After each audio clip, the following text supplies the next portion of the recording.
132वां सर्ग भास द्वारा पुनः अपनी विविध जन्म भ्रांतियों का महान आश्चर्य का तथा संसार की असारता का वर्णन। भास आश्चर्यमय घटनाओं से अभिहित अपने जन्मों की परंपराओं के वर्णन की कथा का पुनः अनुसंधान करता है। पर्वत के मध्यभाग के कदम्बों के जुरमुंड में तपस्विता के अनुभव से बहुत दिन बिताने के कारण मुझे सिद्धि प्राप्त हो गई। अतएव मंदराचल में मनोहर मंदार के निकुंज रूपी मंदिर के अंदर मंदरा नाम की अप्सरा का आलिंगन कर मैं सोया था। मुझे अपने वेग में गिरे हुए तिनके के समान आगे कहीं जाने वाली नदी बहा ले गई। इसके उपरांत जल में घबराई हुई मंदरा को आश्वासन देकर मैंने उससे पूछा, प्रिय ये क्यों हुआ, यानी हम दोनों अकस्मात नदी में क्यों बह गए। उस चंचल नयना ने मुझसे कहा, प्रियवर इस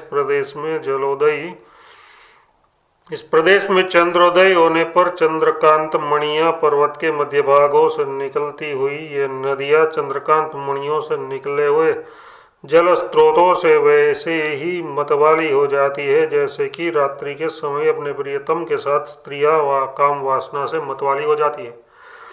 तो नींद आने के पूर्व ही ये बात तुमने मुझको क्यों नहीं बता दी। इस पर वह कहती है, आपके समागम जनित आनंदातिरिक्त से मैं आपसे ये कहना भूल गई। ये कहकर जैसे पर्वत के शिखर पर गंगा के स्वर्ण मंडल में बैठी हुई भंवरी अपने सहचर भ्रमर को लेकर उठती है, वैसे ही वह मुझे लेकर आकाश में उड़ गई। उस जल से पीड़ित हुआ मैं तदनंतर 7 वर्ष तक उसके साथ कीचड़ के स्पर्श से रहित निर्मल मंदराचल के शिखर पर रहा। उसके बाद दूसरे जन्म में आश्चर्यपूर्ण जगत के अनंत दर्शन का वर्णन करता है। दूसरे जन्म में मैंने दूसरा जगत देखा जो ज्योतिष चक्र से सौर परिवार से शून्य था तथा केले के छिलके के समान गर्भ में स्थित एक से स्वप्रकाश लोगों से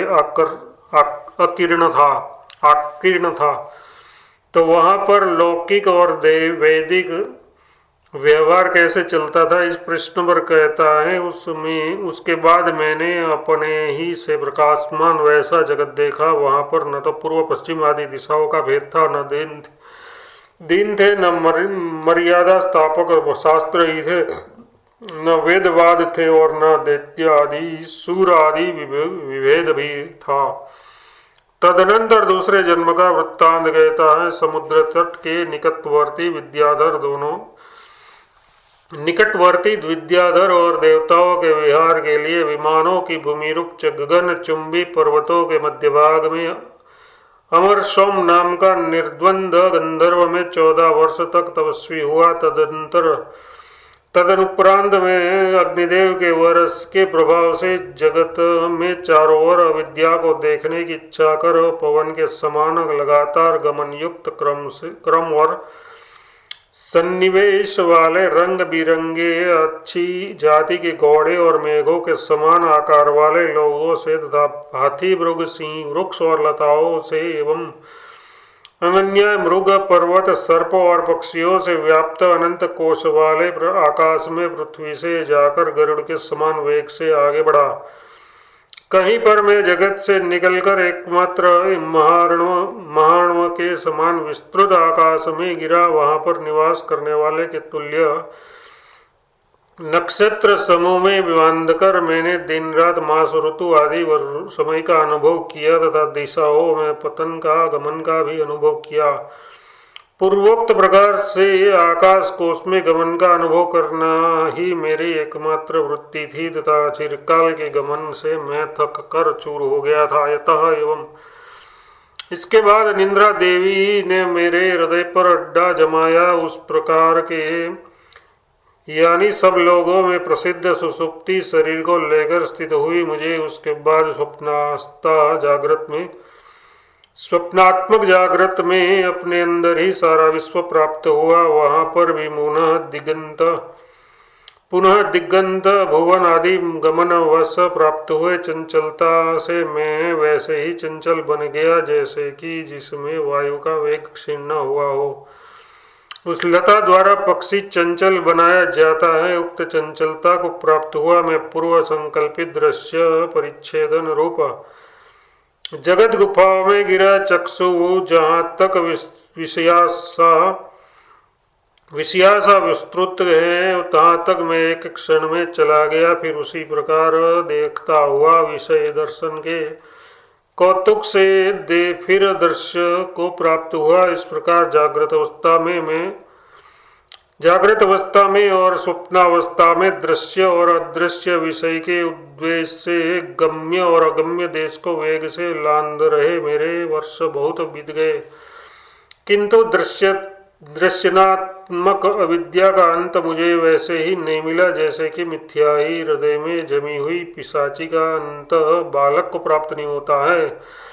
यद्यपि वह सत्य नहीं है, यह सत्य नहीं है, इस प्रकार के विचार अनुभव में मैं स्थित रहा, तथापि यह सत्य है, यह असत्य है, यों प्रत्येक विषय में मेरी दूरदृष्टि निवृत्त नहीं हुई, क्योंकि चिरकाल से अभ्यस्त द्वैत सत्यता का मेरा संस्कार प्रबल था। यद्यपि मैं विचार से दुर्दृष्टियों का निवारण करने का यत्न करता था, फिर भी वे प्रतिक्षण प्राप्त हुए सुख दुख निम्न देश भिन्न काल था। इष्ट और अभिष्ट लोगों के समागमों से नदियों के जल की भांति नई नई आ जाती है और चली जाती है। ताड़ तमाल मौसरी और आदि से अनुपम उन्नत एक शिखर की मुझे याद आ रही है। उसमें वायु का वेग खूब साए साए शब्द करता है। यद्यपि वह सूर्य आदि से रहित है, तथापि अपनी क्रांति से जगमगा है। सारा का सारा विश्व उस श्रृंग के स्थावर और जंगम पर्वत तटों से युक्त चोटी स्थानीय है, यानी सर्वाधिष्ठान ब्रह्म ही एक यहाँ पर आश्चर्य श्रृंग कहा गया है। जो ये शिखर एकांत में विहार करने वाले तत्वज्ञानियों के मन को हरने वाला स्वच्छंद एक तथा विकार की शंका से परे है, त्रिविध परिच्छेद से शून्य है, उसे मैंने वही सुंदर जगतों में ब्रह्म विवर्त मंडलों में देखा। देवराज इंद्र की और ब्रह्मा की लक्ष्मी भी उसकी बराबरी नहीं कर सकती। 132वां सर्ग समाप्त। 133वां सर्ग। कहीं पर व्यास ने जो अत्यंत अचंबा आकाश से 7 द्वीपों के बराबर शव का गिरना देखा, उसका वर्णन। उस अविद्या उपाख्यान में अत्यंत अचंभों के वर्णन के सिलसिले में शिवोपाख्यान का व्यास के मुख से वर्णन करने के लिए भूमिका बांधते हैं। विप्रजित ने कहा, हे मुनीश्वर, इस जगत में भिन्न किसी दूसरे अपूर्व जगत में मैंने आगे कहा जाने वाला क्या अचंबा देखा, उसे आप सुनने की कृपा कीजिए। वह ब्रह्म हत्या आदि महापातकों के कारण प्राप्त होने वाले रौरव आदि नरकों के वृत्तांत वर्णन के समान अत्यंत ही विभीष्म था। फिर भी अविद्या से अंधे बने हुए मुझे वही देव की वर प्राप्तिवश उसका अनुभव करना पड़ा। कहीं आकाश में जहाँ आप लोगों की पहुँच नहीं है उस जगत है, वहाँ जगमगा रही सूर्य और चंद्रमा की क्रांति से विचित्र सृष्टि है। यद्यपि वह जगत रूपरेखा से इस ब्रह्मांड के सदस्य ही है, तथापि इस ब्रह्मांड की सृष्टि से शून्य होने के कारण इससे भिन्न भी है। जैसे कि स्वप्न में दृष्टिगोचर हुआ नगर यद्यपि रूपरेखा से जागृत अवस्था में दृष्ट नगर से समान ही रचता रहता है, तथापि जागृत की दृष्टि से शून्य होने के कारण चित्त में जागृत दृष्ट नगर से भिन्न ही प्रतीत होता है। उस जगत में निवास कर रहे मैंने अपनी वांछित वस्तु मतलब अविद्या का अंत दिग्गंधों में खोजने के लिए दिशाओं की ओर आंखें फेरी।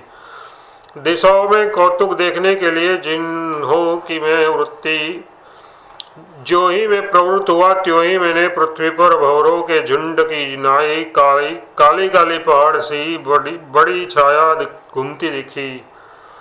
उसके बाद अति विशाल होने के कारण अति आश्चर्य रूप ये छाया करने वाला क्या हो सकता है, यूँ विचार करते हुए मैंने ज्यों ही ऊपर की ओर दृष्टि डाली, त्यों ही झटपट आकाश से चक्कर काटकर नीचे गिर रही पृथ्वी पर्वत सी पुरुषाकृति मुझे दिखाई दी। पर्वत के तुल्यमान ये पुरुष ब्रह्मा है अथवा ब्रह्मांड शरीर विराट पुरुष है। ऊपर से फेंके हुए पर्वत के समान उसका शरीर गिर रहा है। महान तो ये इतना है कि इसने अपने शरीर से तमाम आकाश को ढक दिया है। प्रसिद्ध भगवान सूर्य भी इसने दिन शोभा के सर्वथा लुप्त होने के कारण शोभा नहीं पा रहे हैं। मैं अपने मन में इस प्रकार विचार कर रहा था कि अकस्मात आकाश से भगवान सूर्य प्रलयकालीन वायुओं से उखाड़े हुए ब्रह्मांड से ऊर्ध्व कपाल के गिरने में जैसा घनघोर शब्द हो, वैसे घनघोर शब्द वाले वेग के साथ पृथ्वी पर गिरे। भयानक रूप वाली जिसकी देह का परावर नहीं था, ऐसे पुरुषाकार वस्तु के गिरने और सात द्वीप वाली पृथ्वी को एक क्षण में ढक लेने पर मुझे उसके दबाव से द्वीप और लोकों के साथ अपने शरीर के अवश्यंभवी विनाश की आशंका हुई। तदनंतर मैं पास में स्थित अग्नि में प्रविष्ट हो गया। सैकड़ों जन्मांतरों में मैंने भगवान अग्नि की पूजा कर रखी थी, अतः एवं उन्होंने चंद्रमा की समान शीतल शरीर बनाकर मुझको टाटस दिया। मत डरो, कहा, हे देव, आपका जय जयकार हो। आप हमारे प्रत्येक जन्म में परम आश्रय हैं। हे प्रभु, अनवसर में ही ये प्रलय प्राप्त है, अतः आप मेरी रक्षा कीजिए। इस प्रकार अग्नि की प्रार्थना करने पर अग्नि ने पुनः मुझे टाटस देते हुए मत डरो कहा और ये भी कहा कि हे अनग, उठो, हम दोनों अपने अग्निलोक को जाते हैं, तुम आओ, किसी प्रकार का सोच मत करो। ये कहकर तदनंतर भगवान अग्नि अपने वाहन तोते की पीठ पर मुझे बैठाकर पूर्वोक्त गिरे हुए शव के शरीर का एक हिस्सा जलाकर उसमें से निकलने के लिए एक छिद्र बनाकर आकाश में उड़ गए। तदनंतर आकाश में पहुंचकर मैंने वह पूर्वोक्त शव पतन रूपी महोत्पात देखा, जो अति भयानक और कष्टप्रद आकृति वाला था। उक्त महाशव जब पृथ्वी पर गिरा तब सारी पृथ्वी सागर पर्वत वन नगर और जंगलों के साथ कांप उठी। उससे वह बह रही नदियों का प्रवाह रुक गया। अतः एवं उसने गिरी नदियों के दोनों तटों पर मार्गांतर में जल बहने के कारण दो जल प्रस्ताव बना डाले। वेग से गिर रही जलराशि ने भीषण गर्त बना डाले, जो मनुष्य विरचित बावड़ी कुएं और तालाबों से विलक्षण थे। उसके गिरने पर भूमि में चित्कार हुआ। उत्तर दिशा, पूर्व दिशा, दक्षिण दिशा और पश्चिम दिशाओं में हाहाकार मचा। आकाश में तुमुर ध्वनि हुई। पर्वत और प्राणियों के साथ सारे जगत ने प्रलय की भांति से भयभीत होकर विविध प्रकार के चित्कार, रोदन, हाहाकार आदि किए। गिरे हुए शव के धारण करने में पृथ्वी से कोलाहल पूर्ण ध्वनि निकली। उसके कोलाहल पूर्ण वेग के आटोप से समस्त दिग्गतों का कोलाहल दब गया। आकाश से भी अत्यंत तेज होने के कारण अन्य ध्वनियों से न दब सकने वाली दुदुम्ब ध्वनि निकली। यदि अनेक गरुड़ भय से भागे तो उसके भयपूर्वक तेजी से भागने में जैसी प्रचंड ध्वनि होती है, ठीक वैसे ही वह ध्वनि थी। पर्वतों की गुफाओं को खूब तोड़ने फोड़ने से पैदा हुआ घनघोर शब्द भीषण भय के लिए तथा कान, हृदय आदि का भेदन करने के लिए चारों ओर से पैदा हुआ। उक्त शब्द उत्पातों के कारण भयंकर वेग वाले, अतः जालों की नाई अपनी और खींचने के वाले प्रलय वायु से कुपित हुए प्रलय कालीन मेघों के निर्दोष को अपनी तीक्ष्णता के सामने मात करता था। उस शव के वेग से गिरने पर पृथ्वी कोलाहल पूर्ण हुई। दिशाओं के मारे कोलाहल के गुंज उठने से पृथ्वी में 100 गुना अधिक अभिघात हुआ। पृथ्वी पर अभिघात होने पर कुल पर्वतों के महातट मटियामेट हो गए और हिमालय के शिखर पाताल को चले गए। मेरु पर्वत की शिला के समान रूपरेखा वाले शव के गिरने से पर्वतों के शिखर तहस नहस हो गए। पृथ्वी के टुकड़े टुकड़े हो गए। समुद्रों में ज्वार भाटा आ गया। पहाड़ रसातल चले गए। सकल प्राणियों को क्लेश हुआ, प्रलय चाहने वाले रुद्रादि गणों का खिलवाड़ हुआ। सूर्य पृथ्वी पर गिर पड़ा, द्वीप समूह आच्छादन हो गए, पहाड़ों का चूरा चूरा हो गया और पृथ्वी मंडल छिन्न भिन्न हो गया। उस सब को आकाशचारी देव गंधर्व आदि ने महान आकाश